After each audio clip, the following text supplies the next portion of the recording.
দুনিয়া বড় স্বার্থপর, কাউরে থাকতে দেয়, কাউরে কাউরে। বাপ আমার থাকতে চায়, থাকতে দেয়। আমার দাদাও থাকতে চাইছে, থাকতে দেয়।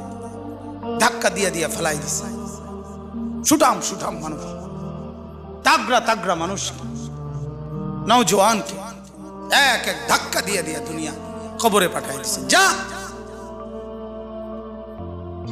আল্লাহ তাআলা আমাদেরকে বুঝ দান করে। অতএব আমার ভাই, ফিকির মূলত ফিকির। আমরা মুসলমান, আমার কথা রাগ হইয়েন না, আমি আবেগে বলছি, মহব্বতে বলছি। যারা দাড়ি ক্লিন শেভ করেন, দাড়ি কাটেন, তাদের কাছে আমার অনুরোধ, আপনি আরেকবার ভাবেন কেন কাটতেছেন। আপনি যদি বলেন হুজুর এটা ছাড়া আর ওয়াজ নাই, না আছে, এইটাও একটা ওয়াজ।